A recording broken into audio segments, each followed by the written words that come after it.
Companhia Siderúrgica Nacional, famosa CSN Mineração ou Semin3. Vamos falar um pouquinho sobre essa companhia no vídeo de hoje. Será que vale a pena comprar a CSN Mineração agora? As ações caíram bastante aqui, como vocês podem ver. Vamos falar um pouquinho sobre isso, vamos falar também sobre os dividendos que a companhia está pagando.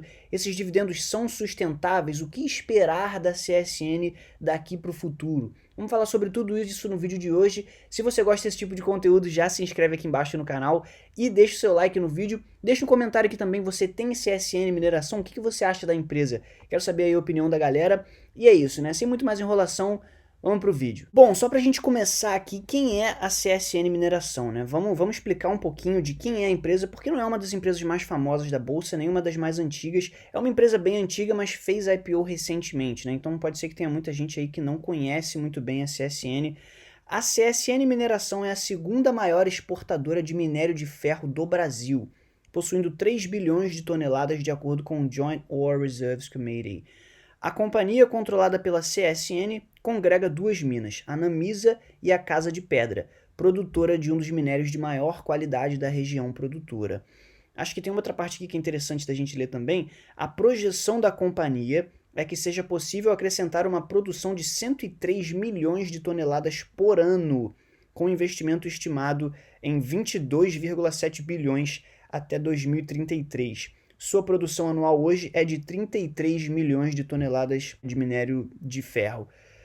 Ou seja, boas perspectivas aí futuras para a empresa, uma empresa que tem um tamanho relativamente pequeno ainda e que pretende investir muito e se tornar uma empresa bem maior no futuro, né? Com uma extração aí, com uma produção de milhões de toneladas a mais do que ela tem hoje. Vamos começar aqui dando uma olhadinha rápida no resultado do segundo trimestre da CSN Mineração, que acabou de sair alguns dias atrás. Eu acho que ele dá uma boa ideia aí pra gente de qual é o atual momento da empresa. Vamos lá. As vendas de aço caíram em 8% na comparação com o último trimestre e caíram 17% na comparação com o mesmo período do ano passado. As vendas de minério de ferro subiram na comparação com o último trimestre, em 9%, mas caíram 17% na comparação com o mesmo período do ano passado. No ano passado, no mesmo período, eles venderam 9 bilhões e um pouquinho em minério de ferro, e esse ano aí, nesse trimestre, eles venderam só 7 bilhões e meio. Receita líquida caiu mais, caiu bastante. Caiu 10% aqui na variação com o último trimestre e caiu 31% em comparação com o mesmo período do ano passado. Por que isso aqui acontece, né? Por que as vendas não caíram tanto? Em alguns momentos aqui até subiram, a venda do minério de ferro subiu na comparação trimestral, mas a receita caiu. Como é que isso acontece? O preço do minério de ferro caiu bastante, o preço do minério de ferro vem caindo bastante, então por mais que as vendas ou tenham subido um pouquinho ou tenham caído um pouquinho, tenham se mantido ali basicamente não tão diferentes assim, a receita líquida caiu bastante, porque o preço do minério de ferro caiu bastante, né? A gente pode ver aqui que o EBITDA caiu também, 31% na comparação trimestral e 60% na comparação anual, né, com o mesmo período do ano passado.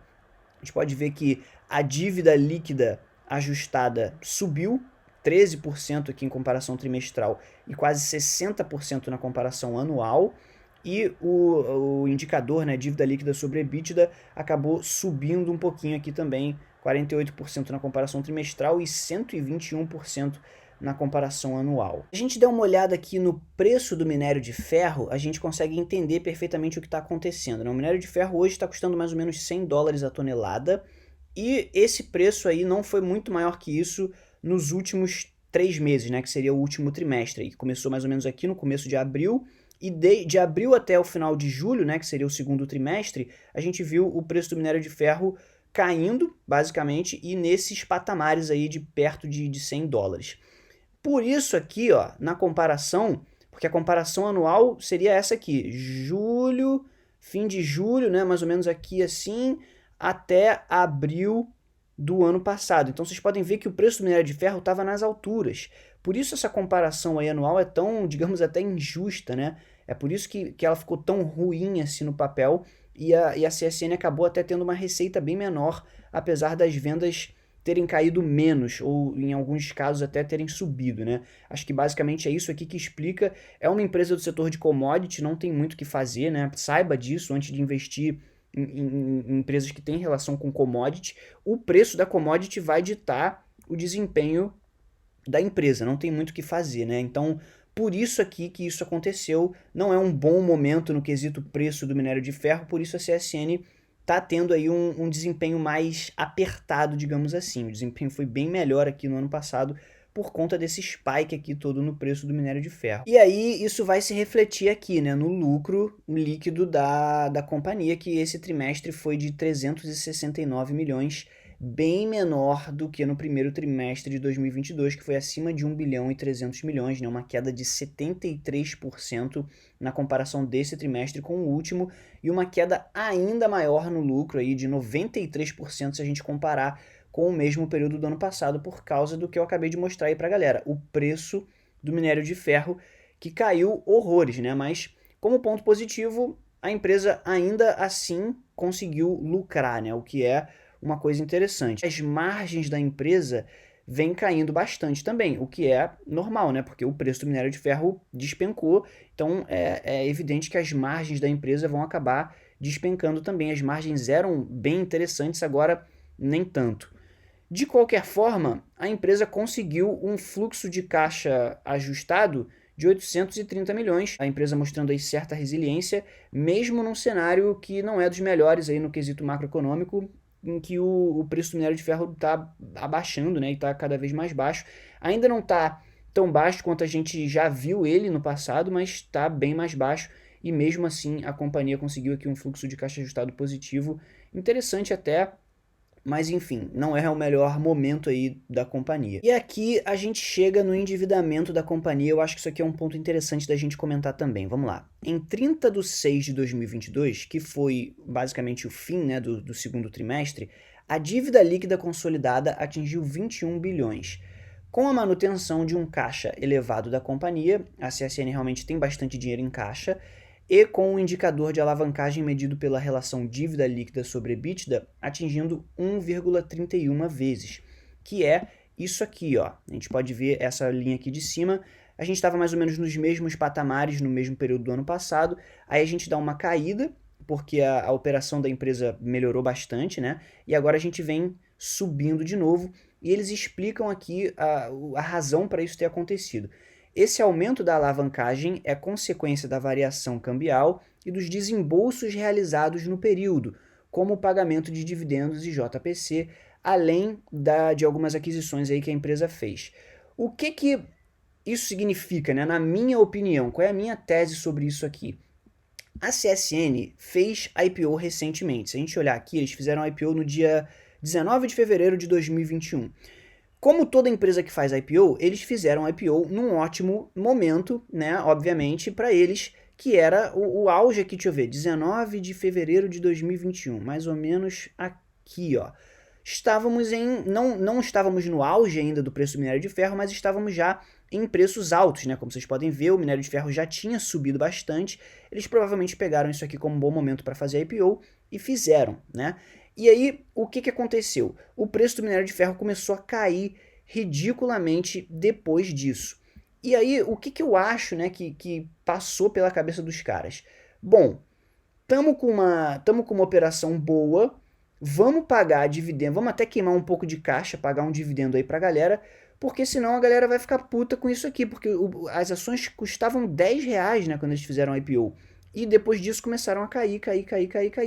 Então, pode ser que eles tenham pago dividendos aqui até como, né, uma moeda de troca, assim, tipo, para as pessoas não ficarem... Porque se eles não fazem algo assim, as pessoas até vendem as ações e aí pode ser que as ações caiam mais ainda, né? Então, pode ser que eles tenham simplesmente pensado, bom, vamos pagar um dividendo aí maior do que a gente pode, né? Porque a partir daqui, o preço do minério de ferro já estava caindo bastante, né? Ele deu uma despencada brutal aqui. Então, teoricamente, eles não deveriam pagar esses dividendos, mas eles pagaram mesmo assim. Eu acho que provavelmente com isso aí na cabeça, né? Pô, vamos pagar aí uma grana pra galera enfim, a rapaziada continuar aí com as nossas ações, né? Porque senão a coisa pode ficar ainda pior. E aí eles acabaram dando uma subida aqui na dívida, porque eles queimaram um pouco de caixa aqui para fazer isso, né? Como eles falam aqui, desembolsos realizados no período, papapá, afetaram no endividamento da empresa. Mas, de qualquer forma, o endividamento da CSN ainda é muito saudável, né? Isso aqui não preocupa de forma nenhuma, é uma dívida extremamente controlada e, como vocês podem ver, a empresa tem muito dinheiro em caixa, né? Se a gente olhar aqui, a dívida está bem espaçada, né?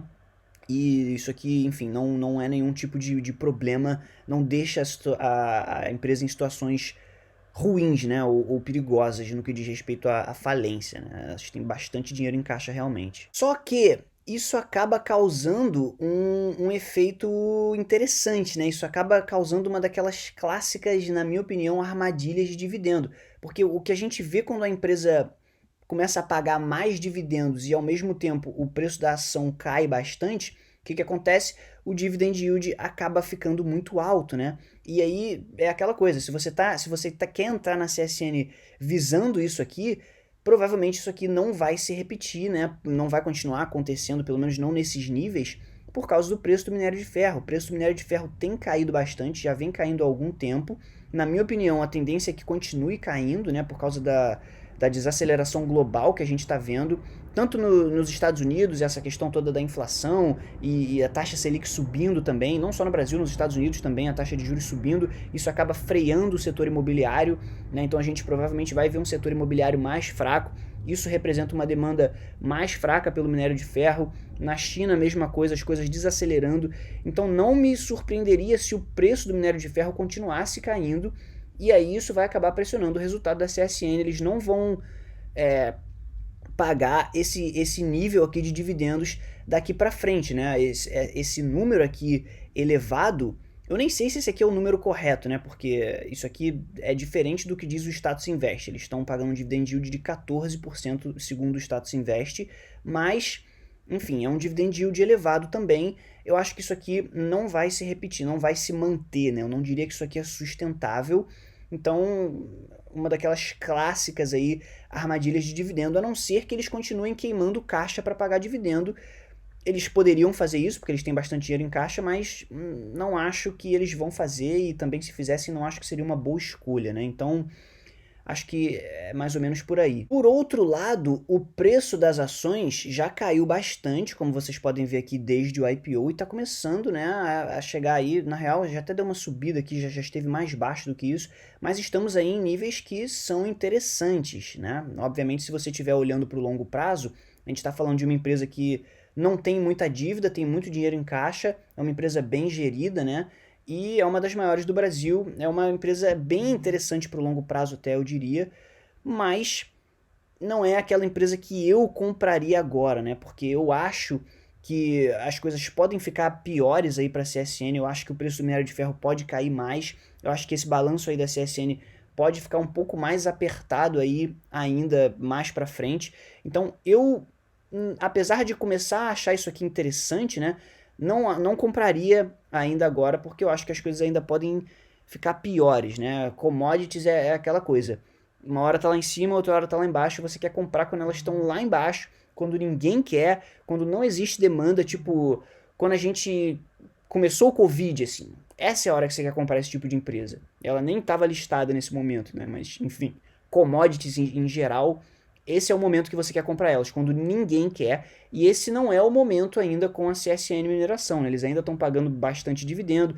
Quando, né, talvez a economia desacelerar um pouco mais, eles cortarem um pouco esses dividendos, o preço da ação cair mais um pouco, mais ainda, aí pode ser que eu olhe para isso aqui e fale, porra, agora se pá, é hora de comprar. Mas agora, apesar dessa queda aqui toda, né, que eu acho bem interessante, não me atrai tanto, porque eu acho que ainda não é o fundo do poço, né? As coisas podem ficar piores, e aí sim seria mais interessante de olhar para isso aqui. Mas no geral, uma companhia interessante, né, bem gerida, e que tem uma perspectiva de crescimento grande e bem interessante também, como a gente já falou no começo do vídeo. Eles vão fazer muitos investimentos, né, na próxima década, o que inclusive pode até apertar um pouco mais o balanço, mas no longo prazo é uma coisa interessante. Então, Acho que essa é a minha visão, né? Não entraria nessa empresa olhando pelos dividendos de forma nenhuma. Não entraria agora também porque eu acho que o momento pode ser melhor mais pra frente para fazer isso. Mas, no geral, uma companhia muito boa que me agrada aí e eu vou continuar de olho nela. E é isso aí, rapaziada. Espero que vocês tenham gostado do vídeo. Vou ficando por aqui. Até a próxima e um abraço!